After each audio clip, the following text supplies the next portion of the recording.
जेठानी जी, ये इतने सारे कपड़े लेकर आप कहाँ जा रही हैं? कहीं नहीं रचना, वो मैं बस बाथरूम में कपड़े धुलने जा रही थी। है ना, बहुत सारे कपड़े इकट्ठे हो गए थे, तो मैंने सोचा कि आज जाकर सारा वॉशिंग मशीन में धुल लेती हूँ। अच्छा, तभी मैं कहूँ, इतने सारे गंदे कपड़े लेकर आप वॉशरूम में क्यों जा रही हैं? मुझे तो पहले ही शक हो गया था कि आपका नियत मेरे वॉशिंग मशीन पे लगा हुआ है। देख रही हूँ मैं, जब से वॉशिंग मशीन घर में आया है, आपसे तो कभी हाथ से कभी कपड़े ही नहीं धुले जाते। आए दिन वॉशिंग मशीन में ही धुलने को सोचती हो। नहीं रचना, ऐसी बात नहीं है। मैं सारे कपड़े तो हाथ से ही धुल लेती हूँ, लेकिन भी बहुत सारे कपड़े इकट्ठे हो गए थे, इसलिए मैं वॉशिंग मशीन में धुलने जा रही थी। और कोई बात नहीं है, कोई ज़रूरत नहीं है जेठानी जी। मैं बहुत दिनों से आपको देख रही हूँ और अब मुझसे ये बर्दाश्त नहीं हो रहा है, तभी मैं आपसे कह रही हूँ, आज के बाद आप मेरा वॉशिंग मशीन कभी यूज़ नहीं करेंगी। अरे रचना बहू, ये कैसी बातें कर रही हो तुम? घर में वॉशिंग मशीन है तो अगर बड़ी बहू इस्तेमाल कर लेगी तो इससे क्या हो जाएगा? वैसे भी अगर घर में कोई सामान होता है तो उस पर सबका अधिकार होता है। मैं मानती हूँ वो तुम्हारा ही वॉशिंग मशीन है, लेकिन फिर भी अगर इस घर में है तो बड़ी बहू इस्तेमाल कर ले तो इससे क्या हो जाएगा? इसमें तो कोई बड़ी बात नहीं है ना बहू। तो क्या गलत कह रही हूँ माँ जी? मैंने कुछ गलत नहीं कहा है। वो मेरा वॉशिंग मशीन है और मैं अगर चाहूँ तभी किसी को यूज़ करने दे सकती हूँ। ये इतने इतने गंदे कपड़े मेरे वॉशिंग मशीन में धोएंगी तो बिजली का बिल कौन भरेगा? जाने दीजिए माँ जी, कोई बात नहीं है माँ जी। आप फ़िक्र मत करिए, मैं सारे कपड़े हाथ से ही धुल लूँगी। वैसे भी माँ जी, ये तो मेरी आदत है, मैं तो रोज़ हाथ से ही कपड़े धुलती हूँ, इसमें चिंता की कोई बात नहीं है माँ जी। ठीक है रचना, मैं तुम्हारा वॉशिंग मशीन इस्तेमाल नहीं करूँगी, तुम फ़िक्र मत करो। गोदावरी देवी की 2 बहुएँ थीं, छोटी बहू रचना और बड़ी बहू कोमल। बड़ी बहू गरीब घर से आई हुई थी और साथ ही वो बहुत ही ज़्यादा संस्कारी और सीधी भी थी। और छोटी बहू अमीर घर की लड़की थी, साथ ही साथ वो बहुत ज़्यादा घमंडी भी थी। कोमल की एक छोटी सी बेटी भी थी, जिसका नाम आराध्या था। एक दिन रचना घर में बैठी छोले भटूरे खा रही थी, तभी वहाँ पर आराध्या आती है और उसे छोले भटूरे खाते देख उसे भी लालच आ जाता है, तो वो उसके पास आकर कहती है, चाची चाची, आप ये क्या खा रही हो? ये तो छोले भटूरे हैं ना। चाची, मेरा भी मन कर रहा है छोले भटूरे खाने का, क्या आप मुझे भी खिलाओगी? आराध्या की बातें सुनकर रचना को बहुत तेज गुस्सा आता है और वो गुस्से में दांत पीसती हुई कहती है, चल भाग यहाँ से। आ गई मुंह उठाकर। इन दोनों माँ बेटी से तो मैं परेशान हो गई हूँ। जब भी कुछ खाने भी बैठो तो ये लोग अपनी नियत ही लगा देते हैं, मनहूस कहीं की। चल भाग यहाँ से। बड़ी आ गई चाची चाची करने। और तुझे क्या लगता है कि मैं तुझे अपने साथ बिठाकर खिला दूंगी या तुझे ये खाना दे दूंगी? ये तेरी औकात नहीं है। जा, तू जाकर अपनी माँ से मांगकर सूखी रोटी खा। बड़ी आई छोले भटूरे खाने वाली, मनहूस कहीं की। चल भाग यहाँ से। रचना आराध्या पर इस तरह से चिल्ला रही होती है, तभी वहाँ पर कोमल आ जाती है और उसकी सारी बातें सुन लेती है और वो कहती है, रीचा, ये कैसी बातें कर रही हो तुम? वो एक छोटी सी बच्ची है, तुम तो जानती ही हो बच्चों का स्वभाव कैसा होता है। वो अच्छा खाना देखकर लालच में आ गई होगी, खाना देखकर उसका भी मन कर गया होगा, इसलिए उसने तुमसे ऐसा बोला। पर तुम्हें इस तरह तो नहीं बोलना चाहिए था। अरे इतना ही बुरा लग रहा है तो ले जाइए अपनी बेटी को यहाँ से और उसे समझा दीजिए कि मुझसे वो कुछ मांगे ना। मैं तो बैठकर मैं तो बैठकर छोले भटूरे खा रही थी, यही आकर अपनी नीयत लगाने लगी। कोमल उससे बिना बहस किए ही अपनी बेटी को लेकर वहां से चली जाती है। ऐसे ही दिन गुजरने लगते हैं। फिर एक दिन रचना का पति केशव बाजार से चिप्स, कुरकुरे और कुछ चॉकलेट्स लेकर आता है और वो आकर आराध्या को देते हुए कहता है, आराध्या, बेटा देखो मैं तुम्हारे लिए क्या लेकर आया हूँ। आज चाचू तुम्हारे लिए ढेर सारे चॉकलेट्स और चिप्स लेकर आए हैं। ये ले जाओ और तुम जाकर खा लो, और चाचू कल तुम्हारे लिए फिर और भी ला देंगे। ठीक है मेरी गुड़िया, जाकर खा ले। इन सब चीजों को लेकर आराध्या बहुत खुश हो जाती है।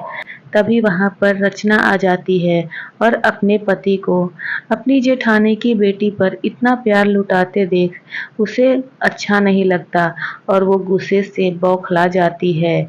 और फिर देख रही हूँ मैं आजकल आपको बहुत प्यार लुटाया जा रहा है अपनी भतीजी पर।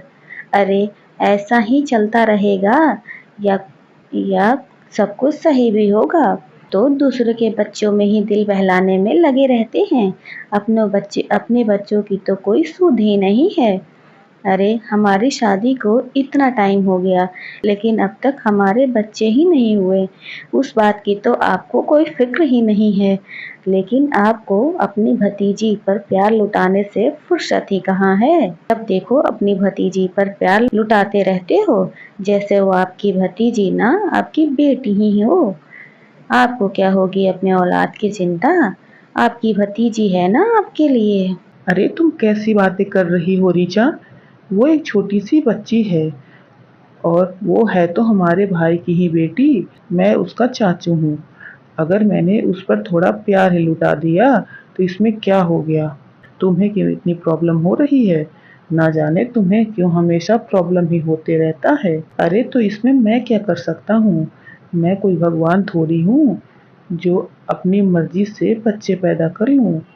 अगर नहीं हो रहा तो इसमें मैं क्या कर सकता हूँ? तुम ही बताओ। क्यों नहीं कर सकते हो? अगर ऐसे हमारे बच्चे नहीं हो सकते तो हम डॉक्टर से इलाज भी तो करा सकते हैं।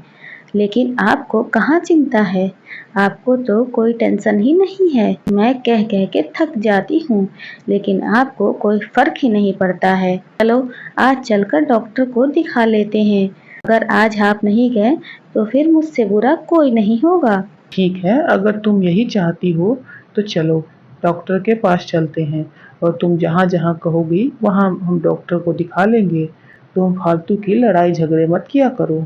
फिर केशव रचना को लेकर हॉस्पिटल जाता है और वो डॉक्टर से दिखाता है। इलाज करने के बाद डॉक्टर उसे कहता है, केशव जी, आपके इलाज और रिपोर्ट के हिसाब से हमने पूरा चेक किया और हमें पता चला कि रचना जी कभी माँ नहीं बन सकती। फिर केशव उसे दूसरे डॉक्टर के पास भी लेकर जाता है। वो डॉक्टर भी वही कहता है। इसी तरीके से वो लोग कई डॉक्टर के पास जाते हैं लेकिन सारे डॉक्टर का जवाब एक ही होता है कि रचना कभी माँ नहीं बन सकती। ये बात सुनकर वो दोनों बहुत दुखी हो जाते हैं और फिर घर आकर रचना दुखी होकर अपने कमरे में बैठी होती है। तभी वहां पर उसकी सास गोदावरी और उसकी जेठानी कोमल आती हैं और फिर, बहू, क्यों इतना चिंता करती है बेटा? तुम बिल्कुल भी फिक्र मत कर। भगवान इतना निर्दयी नहीं है। वो तेरी गोद भी जरूर भरेगा। तू बस चिंता मत कर और दिल लगाकर भगवान की सेवा कर। भगवान ने चाहा तो तेरी गोद भी बहुत जल्द भर जाएगी। तू बिल्कुल फिक्र मत कर बेटा।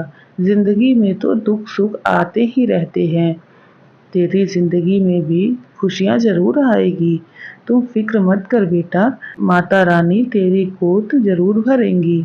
ऐसे उदास रहने से कुछ नहीं होगा बेटा। हाँ रचना, माँ जी बिल्कुल सही कह रही हैं। तुम फिक्र मत करो, भगवान ने चाहा तो तुम्हारी गोद जरूर भरेगी और भगवान को चाहना ही होगा। वो इतना निर्दयी कैसे हो सकता है? वो तो बहुत दयालु है।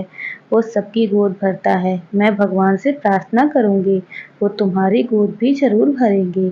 तुम बिल्कुल चिंता मत करो। चलो, चलकर खाना खा लो। उन दोनों के ऐसा कहने पर भी रचना को रचना को अपने घमंड के आगे कुछ दिखाई नहीं दे रहा था। वो उन लोगों की बातों को बिल्कुल भी बिल्कुल भी इज्जत नहीं देती। और फिर एक दिन रचना जब बाहर जा रही होती है, तभी गांव की एक औरत उसे मिलती है और उससे कहती है। अरे रचना बहू, कैसी हो? बहुत दिनों बाद दिखाई दिया। और सब ठीक तो है ना? ठीक ही हूँ दीदी, लेकिन कुछ भी ठीक नहीं है। क्या बात है, तुम बड़ी चिंतित दिखाई दे रही हो।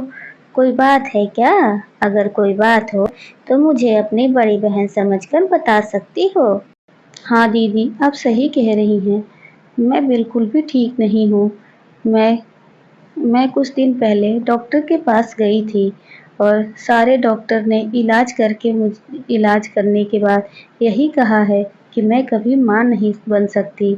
बस इसी बात की चिंता मुझे खाई जा रही है, और तो कोई चिंता नहीं है। रचना की बात सुनकर वो महिला उससे कहती है। अरे ये तो बड़ी दुख की बात है रचना, लेकिन हाँ, इसमें इतनी चिंता की भी कोई बात नहीं है। तुम चिंता मत करो, तुम्हारा गोद जरूर भरेगा। मैं तुम्हें एक ऐसा उपाय बताऊंगी जिससे तुम्हारी सूनी गोद जरूर भर जाएगी। तुम बस उस बात पर विश्वास करना। तो सुनो, यहाँ से थोड़ी दूर एक गांव है। मैं उस गांव का पता और उन बाबा का पता सब कुछ तुम्हें बता दूंगी। बस तुम्हें करना ये होगा कि तुम्हें उनके पास जाकर अपनी सारी परेशानी बतानी होगी। देखना, वो ऐसा उपाय करेंगे जिससे तुम्हारी गोद जरूर भर जाएगी। लेकिन हाँ, उसके लिए तुम्हें एक 5 साल के बच्चे का बलि देना होगा। बाबा जी ऐसा ही करते हैं, तभी जाकर तुम्हारी गोद भर पाएगी। अब तुम सोच लो ये कहाँ से करोगी, लेकिन हाँ, अगर तुमने ऐसा कर लिया तो तुम्हारी गोद जरूर भर जाएगी। उसके ऐसा कहने पर रचना को उम्मीद की एक किरण दिखाई देती है, और फिर वो वहाँ से वापस आ जाती है और घर आकर सोचने लगती है कि आखिर एक बच्चे का बलि देना है तो वो बच्चा कहाँ मिलेगा। ऐसे ही यही सी सोच विचार में वो पड़ी रहती है। तभी उसके दिमाग में कुछ आइडिया आता है, और फिर ऐसा सोचकर रचना अपनी जेठानी के कमरे में जाती है, जहाँ पर आराध्या सो रही होती है। उस समय पर गोदावरी और कोमल दोनों मंदिर गए हुए थे। आराध्या को देखकर उसके मन में ये आता है, क्यों ना वो आराध्या की ही बलि दिलवा दे। वो भी तो 5 साल की ही थी।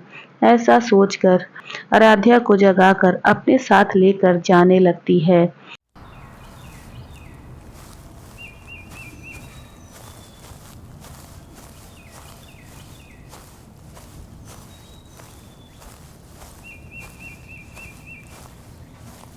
कुछ दूर जाने के बाद अचानक से एक पत्थर से टकराकर रचना गिर जाती है और उसे बहुत तेज चोट लगती है। तभी आराध्या उसके पीछे पीछे दौड़ कर आती है और उसे इस तरह से गिरा हुए देखकर रोने लगती है।